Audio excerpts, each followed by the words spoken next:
शोभितलिङ्गं जन्मज दुःखविनाशकलिङ्गं तत्प्रणमामि सदा शिवलिङ्गम्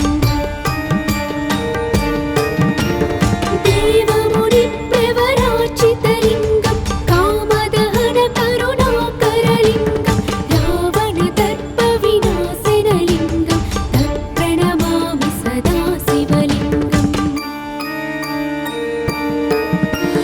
सर्वसुगन्धसुलेपितलिङ्गं बुद्धिविवर्धनकारणलिङ्गं सिद्धसुरासुरवन्दितलिङ्गं तत्प्रणमामि सदा शिवलिङ्गम् कनकमहामणिभूषितलिङ्गं मणिपतिवेष्टितशोभितलिङ्गं दक्षसूयज्ञविनाशनलिङ्गं तत्प्रणमामि सदा शिवलिङ्गम् कुङ्कुमचन्दनलेपितलिङ्गं पङ्कजहारसुशोभितलिङ्गं सञ्चितपापविनाशनलिङ्गं तत्प्रणमामि सदा शिवलिङ्गम् देवगणार्चितसेवितलिङ्गं भावैर्भक्तिभिरेव च लिङ्गं दिनकरकोटिप्रभाकरलिङ्गं तत्प्रणमामि सदा शिवलिङ्गम् अष्टदलोपरिवेष्टितलिङ्गं सर्वसमुद्भवकारणलिङ्गं अष्टदरिद्रविनाशनलिङ्गं तत्प्रणमामि सदा शिवलिङ्गम् सुरगुरुसुरवरपूजितलिङ्गं सुरवनपुष्पसदार्चितलिङ्गं परात्परं परमात्मकलिङ्गं तत्प्रणमामि सदा शिवलिङ्गम् लिङ्गाष्टकमिदं पुण्यं यः पठेत् शिवसन्निधौ शिवलोकमवाप्नोति शिवेन सह मोदते।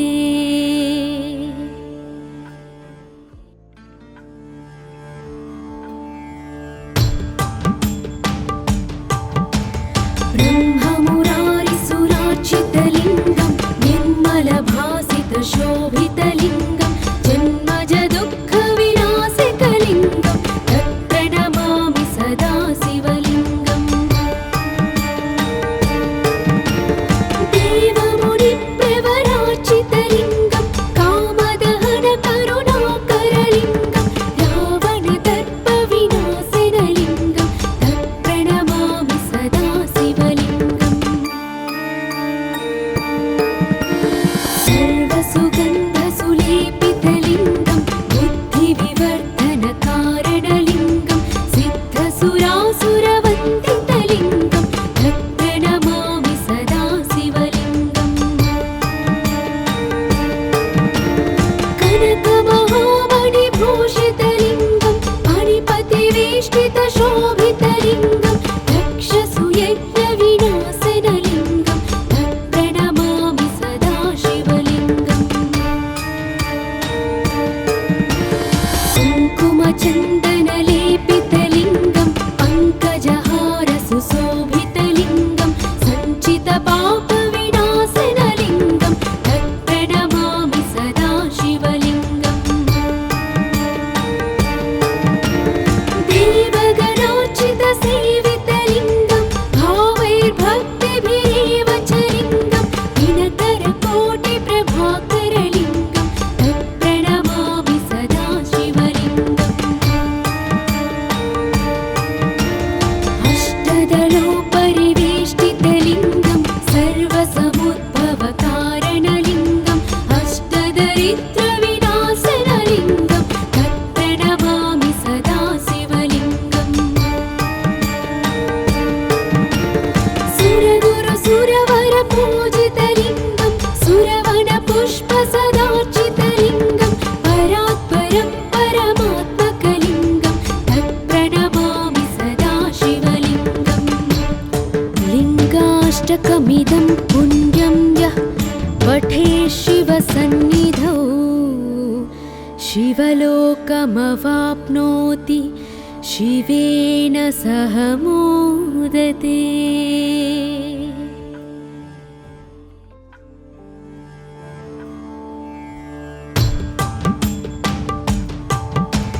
ब्रह्ममुरारिसुरार्चितलिङ्गं निर्मलभासितशोभितलिङ्गं जन्मजदुःखविनाशकलिङ्गं तत्प्रणमामि सदा शिवलिङ्गम्।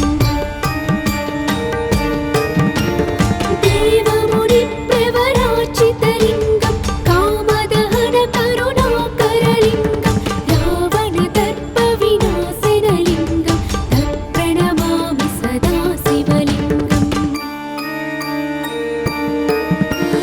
सर्वसुगन्धसुलेपितलिङ्गं बुद्धिविवर्धनकारणलिङ्गं सिद्धसुरासुरवन्दितलिङ्गं तत्प्रणमामि सदा शिवलिङ्गम्। कनकमहामणिभूषितलिङ्गं मणिपतिवेष्टितशोभितलिङ्गं दक्षसूयज्ञविनाशनलिङ्गं तत्प्रणमामि सदा शिवलिङ्गम्। कुङ्कुमचन्दनलेपितलिङ्गं पङ्कजहारसुशोभितलिङ्गं सञ्चितपापविनाशनलिङ्गं तत्प्रणमामि सदा शिवलिङ्गम्। देवगणार्चितसेवितलिङ्गं भावैर्भक्तिभिरेव च लिङ्गं दिनकरकोटिप्रभाकरलिङ्गं तत्प्रणमामि सदा शिवलिङ्गम्। अष्टदलोपरिवेष्टितलिङ्गं सर्वसमुद्भवकारणलिङ्गं अष्टदरिद्रविनाशनलिङ्गं तत्प्रणमामि सदा शिवलिङ्गम्। सुरगुरुसुरवरपूजितलिङ्गं सुरवनपुष्पसदार्चितलिङ्गं परात्परं परमात्मकलिङ्गं तत्प्रणमामि सदा शिवलिङ्गम्। लिङ्गाष्टकमिदं पुण्यं यः पठेत् शिवसन्निधौ शिवलोकमवाप्नोति शिवेन सह मोदते।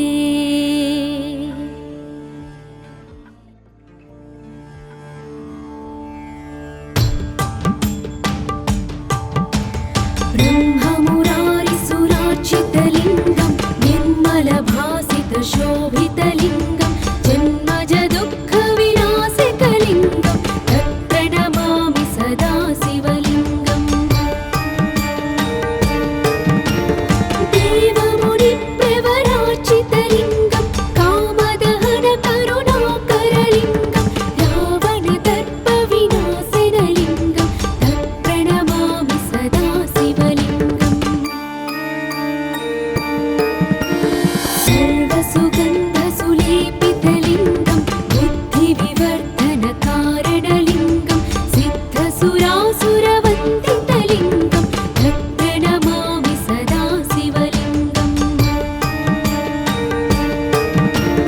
कनकमहामणिभूषितलिङ्गं मणिपतिवेष्टितशोभितलिङ्गं दक्षसूयज्ञविनाशनलिङ्गं तत्प्रणमामि सदा शिवलिङ्गम्। कुङ्कुमचन्दनलेपितलिङ्गं पङ्कजहारसुशोभितलिङ्गं सञ्चितपापविनाशनलिङ्गं तत्प्रणमामि सदा शिवलिङ्गम्। देवगणार्चितसेवितलिङ्गं भावैर्भक्तिभिरेव च लिङ्गं दिनकरकोटिप्रभाकरलिङ्गं तत्प्रणमामि सदा शिवलिङ्गम्।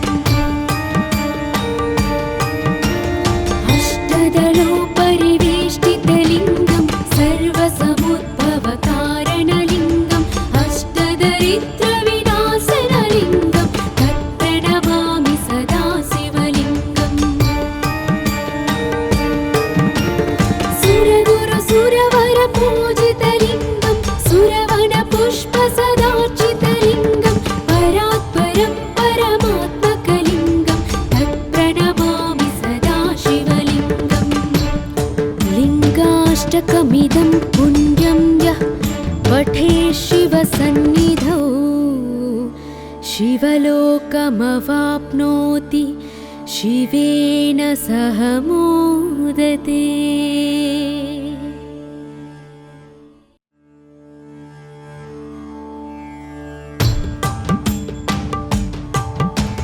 ब्रह्ममुरारिसुरार्चितलिङ्गं निर्मलभासितशोभितलिङ्गं जन्मजदुःखविनाशकलिङ्गं तत्प्रणमामि सदा शिवलिङ्गम्।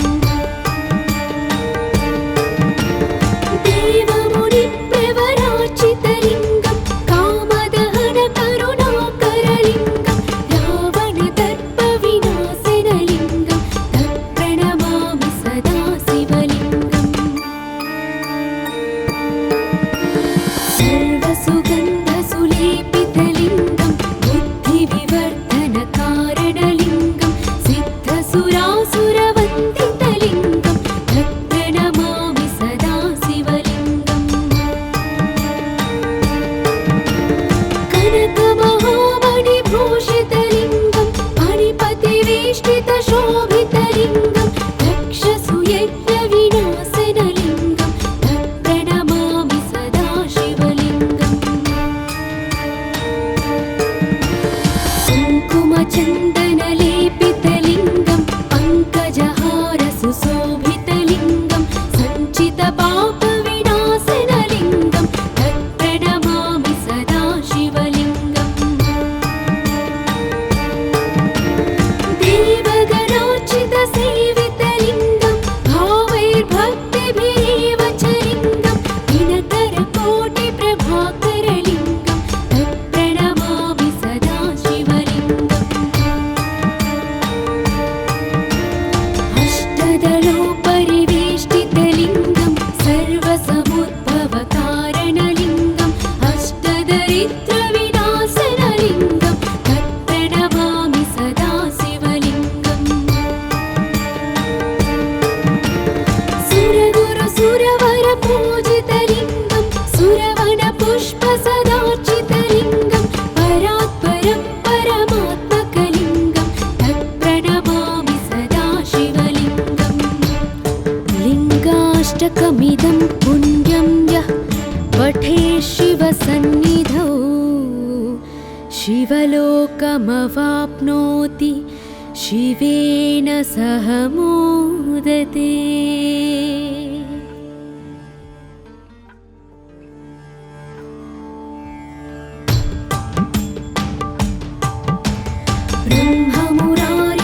ब्रह्ममुरारिसुरार्चितलिङ्गं निर्मलभासितशोभितलिङ्गं जन्मजदुःखविनाशकलिङ्गं तत्प्रणमामि सदा शिवलिङ्गम्। देवमुनिप्रवरार्चितलिङ्गं कामदहनकरुणाकरलिङ्गं रावणदर्पविनाशनलिङ्गं तत्प्रणमामि सदा शिवलिङ्गम्। सर्वसुगन्धसुलेपितलिङ्गं बुद्धिविवर्धनकारणलिङ्गं सिद्धसुरासुरवन्दितलिङ्गं तत्प्रणमामि सदा शिवलिङ्गम्। कनकमहामणिभूषितलिङ्गं मणिपतिवेष्टितशोभितलिङ्गं दक्षसूयज्ञविनाशनलिङ्गं तत्प्रणमामि सदा शिवलिङ्गम्। कुङ्कुमचन्दनलेपितलिङ्गं पङ्कजहारसुशोभितलिङ्गं सञ्चितपापविनाशनलिङ्गं तत्प्रणमामि सदा शिवलिङ्गम्। देवगणार्चितसेवितलिङ्गं भावैर्भक्तिभिरेव च लिङ्गं दिनकरकोटिप्रभाकरलिङ्गं तत्प्रणमामि सदा शिवलिङ्गम्। अष्टदलोपरिवेष्टितलिङ्गं सर्वसमुद्भवकारणलिङ्गं अष्टदरिद्रविनाशनलिङ्गं तत्प्रणमामि सदा शिवलिङ्गम्। सुरगुरुसुरवरपूजितलिङ्गं सुरवनपुष्पसदार्चितलिङ्गं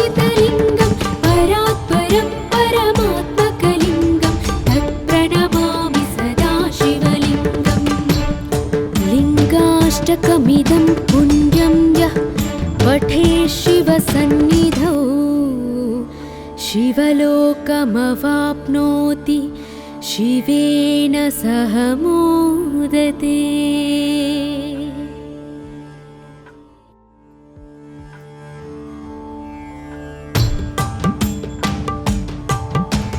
ब्रह्ममुरारिसुरार्चितलिङ्गं निर्मलभासितशोभितलिङ्गं जन्मजदुःखविनाशकलिङ्गं तत्प्रणमामि सदा शिवलिङ्गम्। देवमुनिप्रवरार्चितलिङ्गं कामदहनकरुणाकरलिङ्गं रावणदर्पविनाशनलिङ्गं तत्प्रणमामि सदा शिवलिङ्गम्। सर्वसुगन्धसुलेपितलिङ्गं बुद्धिविवर्धनकारणलिङ्गं सिद्धसुरासुरवन्दितलिङ्गं तत्प्रणमामि सदा शिवलिङ्गम्। कनकमहामणिभूषितलिङ्गं मणिपतिवेष्टितशोभितलिङ्गं दक्षसुयज्ञविनाशनलिङ्गं तत्प्रणमामि सदा शिवलिङ्गम्। कुङ्कुमचन्दनलेपितलिङ्गं पङ्कजहारसुशोभितलिङ्गं सञ्चितपापविनाशनलिङ्गं तत्प्रणमामि सदा शिवलिङ्गम्। देवगणार्चितसेवितलिङ्गं भावैर्भक्तिभिरेव च लिङ्गं दिनकरकोटिप्रभाकरलिङ्गं तत्प्रणमामि सदा शिवलिङ्गम्। अष्टदलोपरिवेष्टितलिङ्गं सर्वसमुद्भवकारणलिङ्गं अष्टदरिद्रविनाशनलिङ्गं तत्प्रणमामि सदा शिवलिङ्गम्। सुरगुरुसुरवरपूजितलिङ्गं सुरवनपुष्पसदार्चितलिङ्गं परात्परं परमात्मकलिङ्गं तत्प्रणमामि सदा शिवलिङ्गम्। लिङ्गाष्टकमिदं पुण्यं यः पठेत् शिवसन्निधौ शिवलोकमवाप्नोति शिवेन सह मोदते।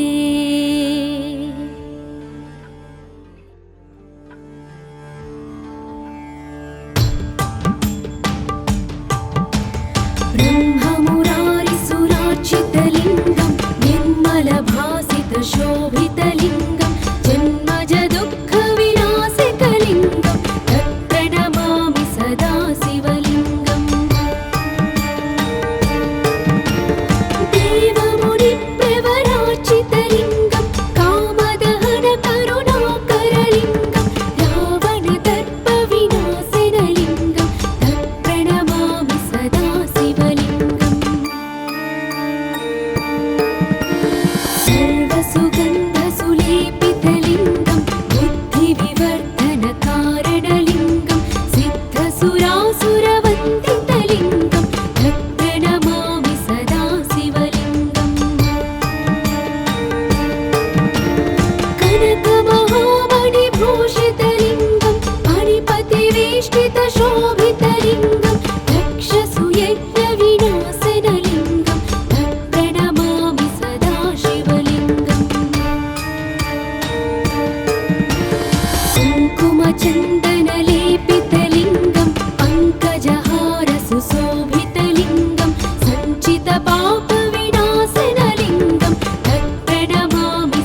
शिवलोकमवाप्नोति शिवेन सह मोदते।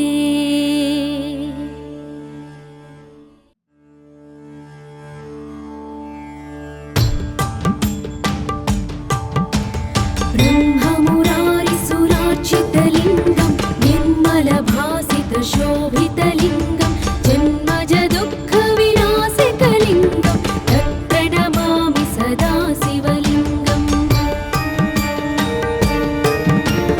देवमुनिप्रवरार्चितलिङ्गं कामदहनकरुणाकरलिङ्गं रावणदर्पविनाशनलिङ्गं तत्प्रणमामि सदा शिवलिङ्गम्।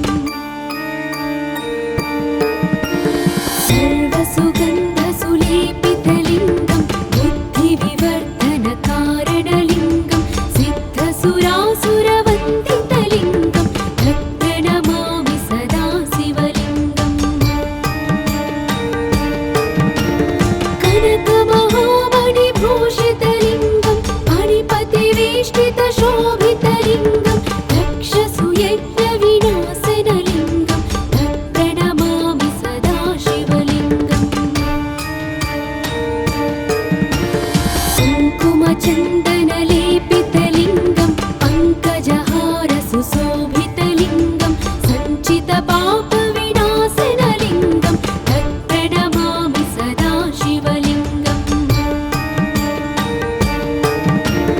देवगणार्चितसेवितलिङ्गं भावैर्भक्तिभिरेव च लिङ्गं दिनकरकोटिप्रभाकरलिङ्गं तत्प्रणमामि सदा शिवलिङ्गम्। अष्टदलोपरिवेष्टितलिङ्गं सर्वसमुद्भवकारणलिङ्गं अष्टदरिद्रविनाशनलिङ्गं तत्प्रणमामि सदा शिवलिङ्गम्। सुरगुरुसुरवरपूजितलिङ्गं सुरवनपुष्पसदार्चितलिङ्गं परात्परं परमात्मकलिङ्गं तत्प्रणमामि सदा शिवलिङ्गम्। लिङ्गाष्टकमिदं पुण्यं यः पठेत् शिवसन्निधौ शिवलोकमवाप्नोति शिवेन सह मोदते।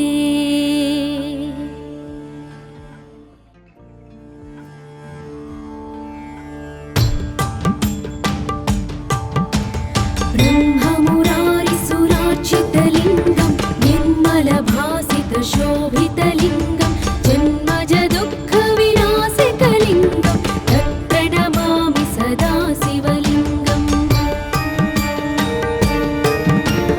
देवमुनिप्रवरार्चितलिङ्गं कामदहनकरुणाकरलिङ्गं रावणदर्पविनाशनलिङ्गं तत्प्रणमामि सदा शिवलिङ्गम्।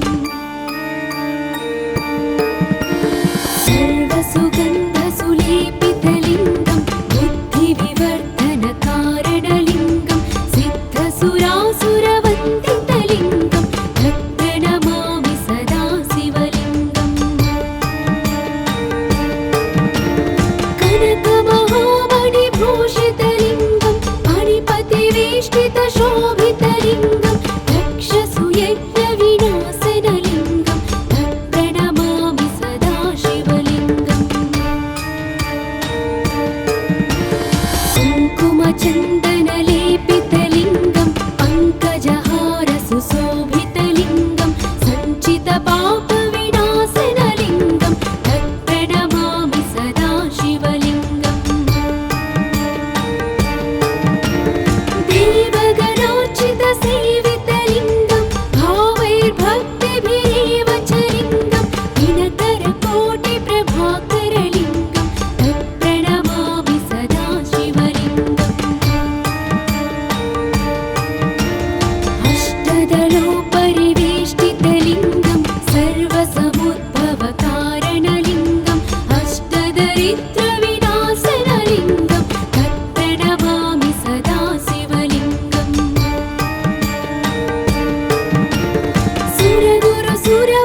सुरगुरुसुरवरपूजितलिङ्गं सुरव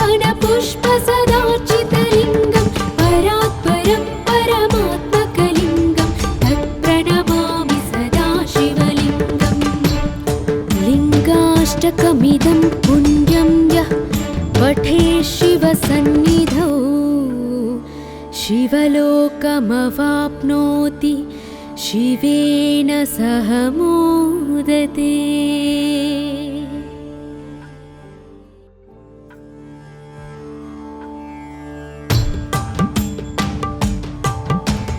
ब्रह्ममुरारिसुरार्चितलिङ्गं निर्मलभासितशोभितलिङ्गं जन्मजदुःखविनाशकलिङ्गं तत्प्रणमामि सदा शिवलिङ्गम्।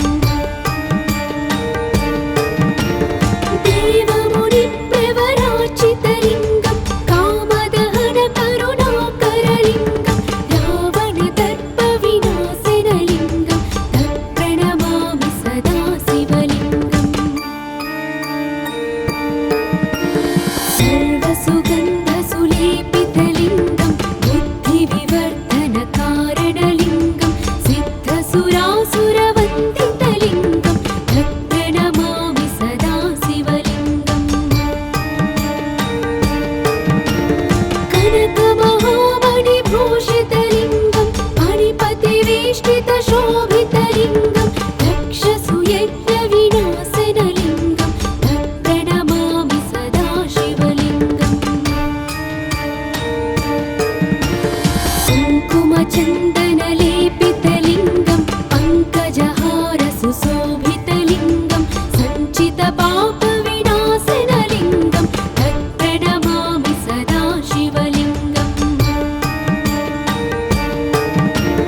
देवगणार्चितसेवितलिङ्गं भावैर्भक्तिभिरेव च लिङ्गं दिनकरकोटिप्रभाकरलिङ्गं तत्प्रणमामि सदा शिवलिङ्गम्।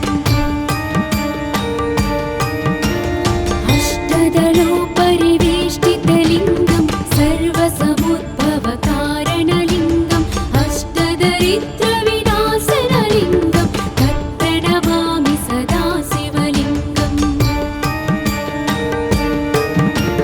सुरगुरुसुरवरपूजितलिङ्गं सुरवनपुष्पसदार्चितलिङ्गं परात्परं परमात्मकलिङ्गं तत्प्रणमामि सदा शिवलिङ्गम्।